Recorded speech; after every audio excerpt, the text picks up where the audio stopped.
मुख्तलिफ नामों से मुख्तलिफ फ़िरके इस वक्त दुनिया में मौजूद है और हर फ़िरके की अपनी मसाजिद हैं, उनके अपने उलमा हैं, उनकी अपनी किताबें हैं, उनके अपने नज़रियात हैं, उनकी तकरीरें हैं, उनकी वाज़ है, उनकी नसीहतें हैं। हर फ़िरका अपनी जमात को हक़ पर बताकर लोगों को अपनी तरफ बुलाने की कोशिश में कोशा है और दावत देता है कि मैं ही हक़ पर हूँ, मेरी तरफ आप तशरीफ़ ले आए। ऐसे सूरत हाल में मुसलमानों में 3 तबके हो जाते हैं। मुसलमानों का एक तबका वो है जो अहले सुन्नत व जमात अपने आप को कहता है, उनके माँ बाप भी अहले सुन्नत थे, बाप दादा भी अहले सुन्नत थे और अहले सुन्नत व जमात पर इस कदर मजबूती से कायम है कि उसने एक नजरिया और अकीदा अपने तय बना रखा है कि मेरे माँ बाप, मेरे आबा और अजदाद अहले सुन्नत थे, मैं भी अहले सुन्नत हूँ और इंशाअल्लाह मरते तक मैं और मेरी नस्लें अहले सुन्नत रहेंगी। ऐसे हजरात को हमारी अपनी जबान में हम कहते हैं मुतसल्लिफ सुन्नी, पक्का टन टनाटन सुन्नी। दूसरा तबका है कि जो किसी फिरके में चला गया उसी फिरके पर वो मौजूद है और उसी फिरके को सही समझता है। अगर कोई देवबंदी बन गया तो समझता है फिरका देवबंदी ही सही है। साथ में उसकी राय होती है कि मेरे आबा और अजदाद अगरचे पहले सुन्नी थे, कब्रों पे जाते थे, नजर नियाज के कायल थे, वो सब जहालत की मौत मर गए। अल्लाह ने आज मुझे इल्म दिया, तौफीक दी, आज मैं दीन को समझ रहा हूँ। दीन को समझने के बाद मैं ये समझाऊं कि देवबंदी जमाती हक पर है, तो वो देवबंदी हो गए। कुछ वो है जो अहले हदीस हो गए, उनका भी यही ख्याल है कि हमारे बाप दादा गलत थे, आज हमको दीन समझ में आया, आज अल्लाह ने हमको तौफीक दी, आज हम दीन को समझ गए। तो जिस अकीदे और जिस नजरिए को उन्होंने कबूल किया उस पर वो मजबूती कायम है। एक अहले सुन्नत पर मजबूती से कायम है, 1 इंच उससे हटना नहीं चाहते। एक अपने दूसरे फिरकों पर कायम है जो अहले सुन्नत के अलावा है, वहां से 1 इंच हटना नहीं चाहते। और एक तीसरा तबका है जिसको कहा जाता है मुज़ब्ज़ब सुन्नी या मुज़ब्ज़ब मुसलमान। और इस वक्त इस तबके की तादाद ज्यादा है। हकीकी मायनों में देखा जाए तो ज्यादातर यही लोग पाए जाते हैं। इनका नजरिया यह है कि ये भी ठीक है और ये भी ठीक है। नमाज अल्लाह के लिए पढ़नी है, जो मस्जिद में आपको मौका मिले नमाज पढ़ लीजिए। इससे गलत नहीं कि मस्जिद बरेलियों की है या ये मस्जिद देवबंदियों की है या ये मस्जिद अहले हदीस की है या ये मस्जिद शियाओं की है, हमें से कोई गलत नहीं। भाई सज्जा तो अल्लाह को ही करना है, अल्लाह को ही सज्जा करना है और अल्लाह की इबादत करना है, तो कहीं भी की जा सकती है। तो किसी भी मस्जिद में नमाज पढ़ी जा सकती है। अपनी बहन और अपनी बेटियों के लिए अगर ऐसे लोगों के पास रिश्ता आता है तो वो ये भी नहीं देखते कि ये रिश्ता जो आया है कि जमात वाला है।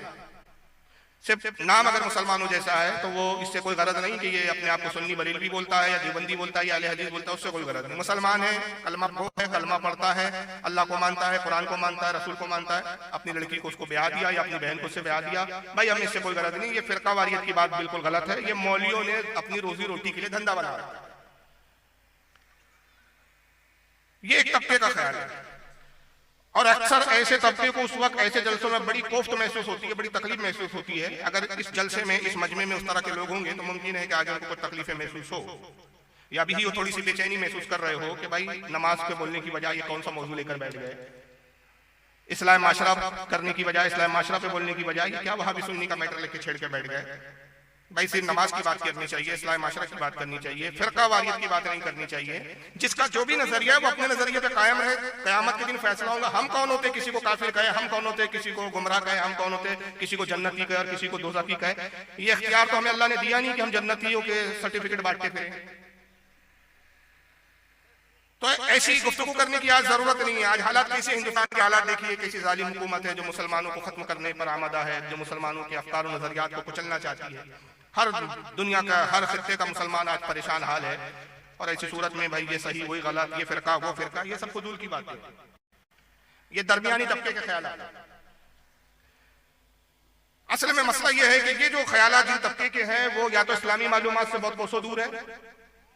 हो सकता है कि मॉडर्न तालीम बहुत हासिल की हो, अंग्रेजी मीडियम के पढ़े हुए, अंग्रेजी बोलते, अंग्रेजी समझते हैं, लेकिन वो ये नहीं समझ पाते कि हर इल्म की एक लाइन होती है, हर इल्म का एक शोबा होता है। दीन का इल्म अलग है, दुनिया का इल्म अलग है। एक इंजीनियर बनता है तो वो डॉक्टरी पेशे में अपनी मुदाखलत नहीं करता। एक डॉक्टर जो है इंजीनियरिंग के पेशे में मुदाखलत नहीं करता। आपकी सबकी अपनी अपनी लाइन है, एक लाइन ऑफ डेमोन्स्ट्रेशन है, एक बंटवारा है, एक खाने है, एक दर्जात है। अभी 2 रोज पहले ट्रेन का हादसा हुआ, अब उस पर रिसर्च हो रही है कि भाई हादसा क्यों हुआ। तो डॉक्टर इस पे अपनी राय नहीं रख सकता कि हादसे में ये इस वजह से हुआ कि ये खामी थी। एक इंजीनियर नहीं रख सकता। जो उस महकमे के, जो डिपार्टमेंट के एक्सपर्ट है, उन्हीं की राय को माना जाएगा।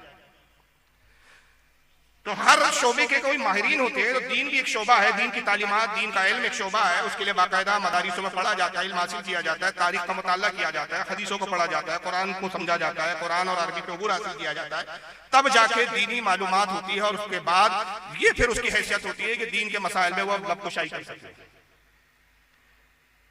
लेकिन ऐसे लोग दीन के मामले में बातें करते हैं जिनकी तालीम याफ्ता होते हैं, लेकिन दीन को अपने मिजाज से समझना चाहते हैं। और जब वो अपने मिजाज से समझते हैं तो कहते हैं यार ये सब फिरके की बात आज ही सुन रहे हैं, मुसलमान तो मुसलमान है। तो वो यकीनन दीन की तालीम से दूर है, इस्लामी तारीख से दूर है। ये पहला मौका नहीं है या पहला जमाना नहीं है या पहली बार नहीं हो रहा है कि मुसलमानों में फिरके हैं। फिरके पहले भी थे, बहुत से फिरके पहले के ही है। कुछ फिरके पैदा हुए, खत्म हो गए, कुछ फिरके आज भी मौजूद है और आइंदा कयामत तक और बहुत सारे फिरके पैदा होंगे।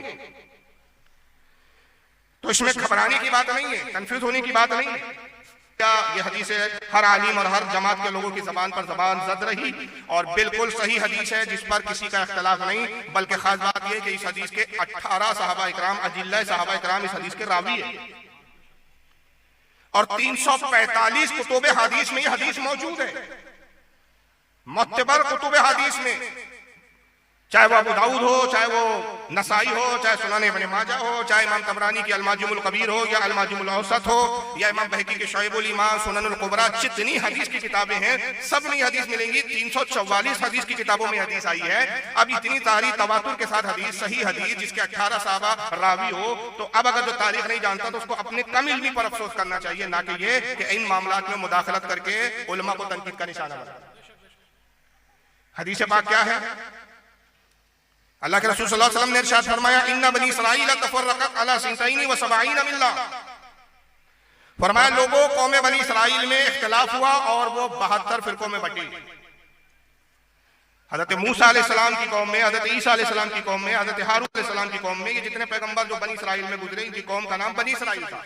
हर जमाने में इनमें भी इख्तिलाफात हुए, ये फिरकों में बंटे गए। नबी की तालीम से, अल्लाह की तालीम से और अपनी आसमानी किताबों की तालीम से दूर होते गए, फिरकों में तब्दील होते गए। तो कितने फिरके बने बनी इसराइल में? कुल 72। वतफ्तरिकु उम्मती अला सलासीन व सबईन मिल्ला। और आका ने कहा मेरी उम्मत में भी इख्तिलाफ होगा, मेरी उम्मत में 73 फिरके बनेंगे। वो 72 थे लेकिन मेरी उम्मत एक कदम आगे चले जाएंगी, वो तो 72 पे रुक गए, मेरी उम्मत 73 फिरकों में बटेंगी। कुल्लुहुम फिन्नार, सबके सब जहन्नम में जाएंगे। इल्ला मिल्लतन वाहिदा, सिर्फ एक जमात होंगी जो जन्नत में जाएगी। ये फैसला किसका है? जो दीन इस्लाम लाया है। ये कौन फरमा रहा है? जो जन्नत का मालिक है। ये किसका कौल है, किसका फरमान है? जिसकी तालीमात पर ही जन्नत का दारो मदार है।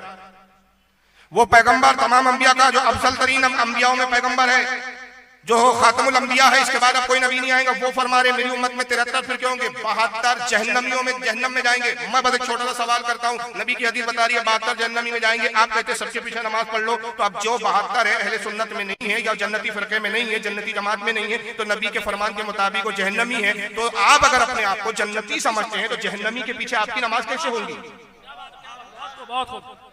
फतवा कोई बरेली का नहीं है क्या? बरेलियों को मुतशद्दिद कह के रिजेक्ट कर दें? फतवा तो ये उसका है जो इस्लाम का बानी है। 72 जहन्नम में जाएंगे और फरमाया सिर्फ कुल्लु मिल्लतन वाहिदा, एक जमात होंगी जो जन्नत में जाएंगी। रसूल के तहत सबको एक जगह जमा कर दिया। तो जिस जहन से, जिस मुंह से बात निकले वो वही इलाही हो, वो अटल होती है और जो अटल होती है उसको बदला नहीं जा सकता। तो साहबा जानते रहे, हुजूर ने कहा मेरी उम्मत में 72 फिरके जहन्नम में जाएंगे, तो अब इन 72 को कोई जन्नती बना नहीं सकता। तो उन्होंने ये नहीं कहा मिलाए कैसे, या रसूल अल्लाह आपकी जबान से निकला 72 जहन्नमी, तो अब जहन्नम में ही जाएंगे, जन्नती एक तो एक ही जन्नती है। अब जो जन्नती है हमें उससे गरज है, जो 72 जहन्नमी है उससे हमें कोई गरज नहीं। कालू मन ही है या रसूल अल्लाह, अल्लाह के नबी जन्नती जमात की हमें पहचान बता दीजिए, हमें 72 जहन्नमियों से क्या मतलब? जिस गांव जाना नहीं हम उसका रास्ता पूछे ही क्यों? जो मंजिल मकसूद है वो मंजिल बताए, हमें उसका पता दें आप हमें। कालू मन ही या रसूल अल्लाह, अल्लाह के नबी जन्नती जमात की पहचान बताए, निशानी बताए। तो आका ने यही निशानी बताई कि जो किसी भी मस्जिद में पाबंदी के साथ नमाज पढ़ेगा वो जन्नती, जो कुरान की खूब तिलावत करेगा वो जन्नती, जो हदीस की किताबों का मुताला बहुत करेगा वो जन्नती। ये मैयार नहीं बनाया, पहचान नहीं बनाई जन्नती। क्या फरमाया? काला माना अलैहि व अस्हाबी, का जन्नती वो होगा जो मेरे और मेरे सहाबा के अकीदे पर होगा। अब हमारा दावा यह है कि हम अहले सुन्नत व जमात हैं। हम कौन है? लेकिन दुश्मनों ने हमें चिढ़ाने के लिए, छेड़ने के लिए बरेलवी कहा। हालांकि मैं महाराष्ट्र में रहता हूं, मैं तो बरेली में रहता नहीं हूं, तो मैं बरेलवी नहीं हो सकता। लेकिन चिढ़ाने के लिए क्यों कहा? इसलिए कि इस जमाने में अहले सुन्नत व जमात की तालीमात को सबसे बढ़कर और सही तरीके से उम्मत तक जिसने पहुंचाने का काम किया वो हुजूर सैयदी आला हजरत फाजिल बरेलवी रज़ी अल्लाह ताला, और उनको इस सदी का, इस दौर का हम सबसे बड़ा आलिम मानते हैं। चूंकि हम अपना बुजुर्ग और पेशवा जानते, उनके बरेली शहर की निस्बत से हमें बरेली कहा गया, चिढ़ाने के लिए कहा गया। लेकिन हमने कहा हम चिढ़ने वाले नहीं। अगर तुम आला हजरत की भी तरफ हमारी निस्बत करते हो तो आला हजरत को भी हम जन्नती मानते हैं, तो तुमने जन्नती की तरफ ही निस्बत की, तो ये निस्बत भी हमें कबूल और मंजूर है। मैंने एक बार नहीं 12 कुरान का मुताला किया और हमेशा मुताला करता रहता हूँ, पढ़ता रहता हूँ, कुरान की आयतों पर गौर करता हूँ। कई खत्म कुरान हो गए, मुझे आज तक एक आयत नहीं मिली, मगर ये आयतें तो जरूर मिली कि अल्लाह ने हमेशा जब भी फरमाया यही फरमाया, बातिल को छोड़ दो, हक के साथ आ जाओ। हक और बातिल एक हो जाए, ये नहीं कहा। और एक जगह मैं बताऊं, एक आयत पढ़ रहा हूं, वरना इस पर मुतअद्दिद आयतें तिलावत की जा सकती है। एक सरी और वाज़ेह, इतनी वाज़ेह आयत है कि जिसके अंदर ऐसे नजरिए रखने वालों का अल्लाह पाक ने कुरान अज़ीम में इतना खुला रद्द किया है कि मैं कहता हूं इसके बाद कोई वजाहत की जरूरत ही नहीं है। पारा नंबर 1 है, सूरह बकरा है, आयत नंबर 42 है। रब इरशाद फरमाता वला तलबिसुल हक्का बिल बातिली व तक्तुमुल हक्का व अंतुम तालमून। अल्लाह फरमाता है कि हक और बातिल को आपस में ना मिलाओ, हक और बातिल को आपस में ना मिलाओ, और जानते बूझते दीदा व दानिस्ता, जबकि तुम इल्म रखते हो, शऊर रखते हो, जानते हो, हक को ना छुपाओ। अल्लाह कहता है हक छुपाने वाले मुझे पसंद नहीं। मैं उन्हें पसंद करता हूं मुसलमानों को जो बहांगे दोहल डंकी की चोट पर हक का इजहार करते हैं, और जो हक के इजहार करने में पशो पेश करे वो मुनाफिक होते हैं। तू भी ठीक, ये मुनाफिक की सिफत है। और मेरे आका इसकी तशरीह करते हैं कि मुनाफिक किसे कहा जाता है। साहबा ने अर्ज़ किया अल्लाह के नबी मुनाफिक कौन होते हैं? सरकार ने फरमाया मुनाफिक की ये तारीफ है, मुनाफिक उस बकरी की मानिंद है। सही मुस्लिम में हदीस मौजूद है कि कभी बकरों के इस रेवड़ में जाती है वो बकरी की मिसाल दी उसको, ऐसी बकरी के मानिंद है मुनाफिक। कभी बकरों के इस रेवड़ में जाए, कभी उस रेवड़ में जाए, और फिर हमला हो जाए तो पता ही ना चले किस रेवड़ से बच्चा ले आई। ये है ऐसे पिलपिलों की मिसाल। और ये मिसाल बरेली के मौलाना ने नहीं दे रहे, रसूलुल्लाह दे रहे। पढ़ो तो कुछ किताब के मुताले तो करो। अक्ल में दिमाग में मजहब तराशा रखा और उसी को मजहब बना दिया। क्या तारीख इस्लाम में इससे पहले फिरके नहीं हुए? अब जब वो बातिल फिरके पैदा हुए तो हमारे उलमा ने क्या किया, उनके साथ क्या सलूक किया, हमारे आइम्मा ने क्या किया? इमाम उलमा का काम ही ये होता है कि जब जब बातिल सर उठाए, अपनी कौम को बातिल से आगाह करके बातिल से बचाएं और बातिल के मिटाने की कोशिश करें। उन्हें ही उलमा कहा गया है। और अगर जो भी पैदा हो रहा है, जो भी अफकार और नजरियात आ रहे हैं, सब मिलजुल के रहो, तो फिर उलमा की जरूरत ही क्या है भाई? फिर उलमा का काम ही क्या है? फिर ये मदारिसों की जरूरत क्या है? फिर इन किताबों की जरूरत क्या है? पहले भी फिरके बने, और जब जब फिरके बने हमारे अइम्मा ने अपनी जिम्मेदारी समझ के उन फिरके के अकायदों का रद्द किया। अगर वो अकायद और नजरियात कुफरिया थे तो बाबांगे दोल डंकी की चोट पर फतवे लगाए कि ये लोग काफिर है, और इस अकीदे को जो माने या इस जमात में जो चला जाए वो भी काफिर है। तारीख इस्लाम में सबसे पहला फिरका कौन सा बना आप जानते हैं? आज मैं उन लोगों को जो अपने आप को बहुत मॉडर्न कहते हैं, बहुत ज्यादा जदीद और मॉडर्न तालीम याफ्ता समझते हैं, मौलियों को कुछ नहीं समझते हैं, एक एक बात हकायक और दलाइल की रोशनी में सामने रखकर मैं अर्ज करना चाहता हूं उन लोगों से कि गौर करो अपने आप पर, तारीख का जायजा लो। सबसे पहला फिरका कौन सा पैदा हुआ इस्लाम में? वो फिरका था शिया फिरका। अहले बैत की मोहब्बत का दावेदार बन के उठा, कहा हम अल्लाह के नबी से और अल्लाह के घर वालों से इतनी मोहब्बत करते हैं कि इनके बाद सबकी मोहब्बत पहले नंबर पर अहले बैत। और अहले बैत में सबसे अफजल तरीन हजरत अली, फिर हजरत फातिमा, फिर हसन और हुसैन। और कहा ये 5 लोग रसूलुल्लाह, हम तो रसूलुल्लाह के कायल हैं। उन्होंने कहा अली, फातिमा, हसन और हुसैन ये अफजलियत में, फजीलत में इतने बुलंद है, इतने बाला है, इतने अजीम शान है कि आदम और तमाम अंबिया से अफजल है। माअज़ल्लाह, अस्तग़फिरुल्लाह, अंबिया से अफजल करार दिया। पहले तो ये नजरिया तराशा इस फिरके ने। उस दौर के हमारे बड़े बड़े इमामों ने इनके रद्द किए, इन पे फतवे लगाए कि ये कुफरी अकीदा है, इस्लाम का अकीदा नहीं है। कोई गैर नबी कितना ही बड़ा हो जाए वो किसी नबी के बराबर नहीं हो सकता। ये ज़ाबते हैं, ये उसूल है। वो अपने अकीदे से बाज नहीं आए शिया फिरके के लोग।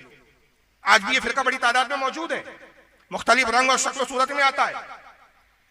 अपने अकीदों को छुपाते हैं लेकिन अंदरूनी तौर पर इसी तरह के अकीदे रखते हैं। लेकिन आज शुक्र मानिए कि इंटरनेट का जमाना है, मीडिया का दौर है। मीडिया और इंटरनेट ने इनके छुपे हुए अकीदों को, इनके मौलियों की जबानी खुलेआम सरेआम कर दिया। यह अकीदा तो यहां तक नहीं रुका इनका कि अंबिया सब चले, बल्कि आगे बढ़ते बढ़ते तक ये कह दिया कि असल में अली ही खुदा है जो जमीन पर इंसान की शक्ल में आए। अब ऐसा शख्स हमारे सामने आए जो अली को खुदा कहे, वो अपने वक्त का आलिम कहलाता हो, मौलाना कहलाता हो, मस्जिद में इमामत करता हो। मैं उन लोगों से कि नमाज किसी के भी पीछे हो जाती है, नमाज में वही सूरतें वो भी तिलावत करेंगे, वही कुरान पढ़ेगा जो आप और हम पढ़ते हैं, नमाज का तरीका भी वही होगा, वक्त भी वही होगा। क्या उस शख्स के पीछे भी आपकी नमाज हो जाएंगी जो कहे अली खुदा है? लेकिन आपको हैरानी हो, हमने तो आज तक सुना नहीं। भाई आपने सुना ही क्या, देखा ही क्या? आप अपने घर के चार दीवारी में कैद है और आप समझते हैं कि वो बोलते हैं ना कि मावरा माजरत के साथ बुरा ना मानिएगा, आपकी कैफियत ऐसी है कोई एक ही मेंढक है और उसी को पूरी दुनिया समझ रखा है। जब कुएं से बाहर आएंगे तो पता चलेगा कि भाई दुनिया में और क्या क्या है। लेकिन मेरी तकरीर की खासियत ये होती है कि मैं जो बोलता हूं उसको प्रूफ के साथ पेश भी कर देता हूं। 3 मैं वीडियोस दिखाता हूं कि जरा देख लें इस फिरके का, जो शिया फिरके के आज के जो मौजूदा उलमा है, मौजूदा मौलवी है, वो अली को कैसे खुदा बताते हैं। जरा ये इंसाफ को सुनिए। ये शिया फिरके के आलिम है, सरों पे टोपियां नहीं लगाते ये लोग। यही वो लोग हैं जो ताजिया निकालते हुए फिर आपको मुहर्रम में नजर आएंगे, अहले बैत के नाम पे सीने पीटते हुए नजर आएंगे। इनको आप देखोगे तो आपको एहसास होगा कि इनसे बड़ा आशिक अहले बैत कोई है ही नहीं, इनसे ज्यादा कोई हसन और हुसैन का चाहने वाला कोई नहीं। मगर जब अकीदे की बात आती है, अहले बैत की मोहब्बत पर तो हमें एतराज नहीं। भाई अहले बैत की मोहब्बत तो जाने ईमान है। जो नबी के घर वालों से मोहब्बत नहीं करता वो मुसलमान हो नहीं सकता। अल्लाह के नबी के अहले बैत की मोहब्बत कुरान ने हम पर फर्ज और वाजिब करार दिया है। लेकिन मोहब्बत के भी हुदूद होते हैं, दायरे होते हैं। बीवी से मोहब्बत का एक अलग अंदाज होता है, बहन से मोहब्बत का एक अलग अंदाज होता है, माँ से मोहब्बत का एक अलग अंदाज होता है। मोहब्बत के भी अलग अलग अंदाज हुआ करते हैं और सबके हुदूद और दायरे हैं। जिस तरह इंसान अपनी बीवी से मोहब्बत करता है, उस तरह अपनी बहन से उस मोहब्बत का इजहार नहीं कर सकता। जिस तरह बहन और बीवी से मोहब्बत का इजहार करता है, अपनी माँ से उस तरह नहीं करता। सबके दायरे, सबके हुदूद है, सबके तरीकेकार है। मगर इनकी मोहब्बत के हुदूद देखिए कितने बढ़ जाते हैं कि अली को खुदा कहते हैं। इसका नाम है आकिब रजा जैदी। जरा आइए इसका बयान पहले आप सुने क्या कहता है ये।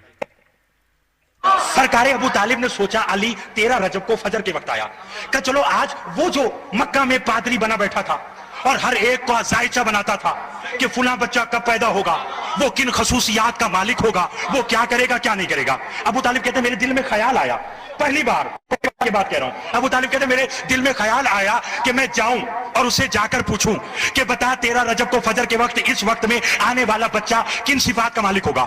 ये सोच कर डीजी खान वालों सोच में ना पड़ना, चलो नजफ और मक्का चलते हैं। अबू तालिब पादरी के पास आए, एहतराम अबू तालिब में पादरी खड़ा हुआ, क्यों आए? अबू तालिब कहते जरा एक जायचा बना, क्या जरा देख तो सही 13 रजब फजर के वक्त इतने बजकर इतने मिनट पर एक बच्चा पैदा हुआ है, बता वो किन सिफात का मालिक होगा। एक बच्चा आया है, बता वो किन सिफात का मालिक होगा। सिफ्तैन खोसा मुझे हैदिया मस्जिद के इस मिंबर की आजमत की कसम, पादरी ने बच्चा उठाया, कागज कलम लिया, एक जायचा बनाया, देखा, फाड़ दिया, दूसरा लिया, बनाया, फाड़ दिया, तीसरा लिया, बनाया, फाड़ दिया, चौथा लिया, बनाया, फाड़ दिया। जब लातादाद जायचे बनाता रहा, फाड़ता रहा, अबू तालिब ने कहा बताता क्यों नहीं कि 13 रजब को इतने बजे जो बच्चा आया वो क्या होगा। पादरी खड़ा होकर कहने लगा अबू तालिब जो वक्त तू बता रहा है उसमें अल्लाह तो पैदा हो सकता है, बच्चा पैदा है।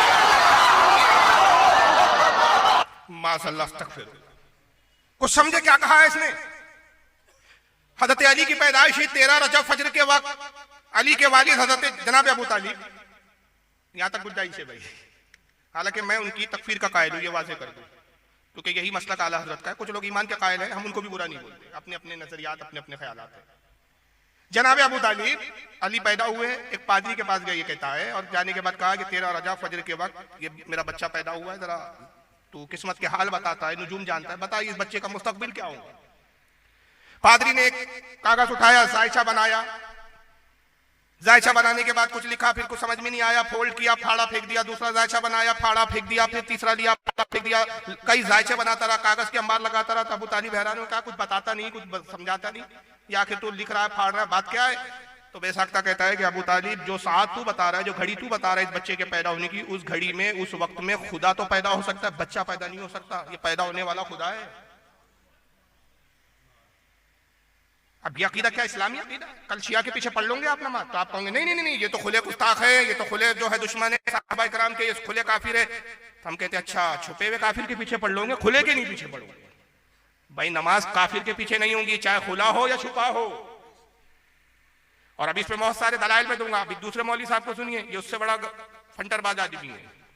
नाम भी बड़े अजीब है, हुलिया बड़े अजीब है, सरों पे टोपियां नहीं रहती, इनके ऐसे लगता है कि सड़क के मवाली और उचक्के छिचोरे लोग हैं। नाम है जाफर जटोई। हाँ नाम है भाई, मैं कोई तमस्कर नहीं कर रहा, मजाक नहीं, इनका नाम ही है जाफर जटोई। जटवा करके इलाका है पाकिस्तान का, वहां के रहने वाले। अब ये क्या कहते हैं, जरा सुनिए इनकी बात। अभी गाड़ी मेरे पास है, ये चाबी अभी दूंगा, बाकी जितनी जायदाद लाहौर जाकर तुम्हारे नाम लगवा दूंगा। कोई बंदा उठे, कोई उठे, वो मुझे हजरत सलमान फारसी से एक सवाल साबित करे कि कभी सलमान ने अली से पूछा, या अली तख्त खिलाफत आपका है, छीनते क्यों नहीं? जी उन्हें बतूल का हक नहीं दिया, उनके दरबार में क्यों जाते हो? जो मोहम्मद के जनाजे में नहीं है, आप उनके पास बैठते क्यों हो? सलमान के सिकंदर ही नहीं, सलमान के स्टेटस ही नहीं, सलमान ये बातें पूछता ही नहीं, क्योंकि सलमान को पता है अली मिंबर पे हो या मुसल्ले पे हो, खलीफा अली है। सलमान क्या बातें पूछता है? सलमान क्या पूछता है? सलमान कहते मौला आप कब से हैं? मजबूरी है मेरी, मैं बटन खोलूं, स्वेटर उतारूं, बाल टूंगूं, मेज बनना सभी कर जाकर तुम में फेंकूं, फिर मुझे दांत दोगे। सलमान कहते मौला आप कब से हैं? अली फरमाते जब से वो है। अल्लाह अकबर।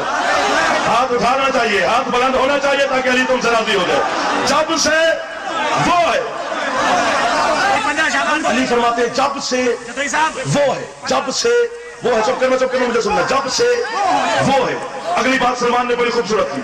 सलमान कहते मौला वो भी था, आप भी थे, जगह नहीं थी, मकान नहीं था, वो कहां रहता था, आप कहां रहते थे? मुस्कुरा के अली फरमाते सलमान मेरे बच्चे तुम्हें घबराने की जरूरत नहीं है, ना उसे जगह की जरूरत है, ना हमें मकान की जरूरत है, बस वो हम में रहता था, हम उसमें।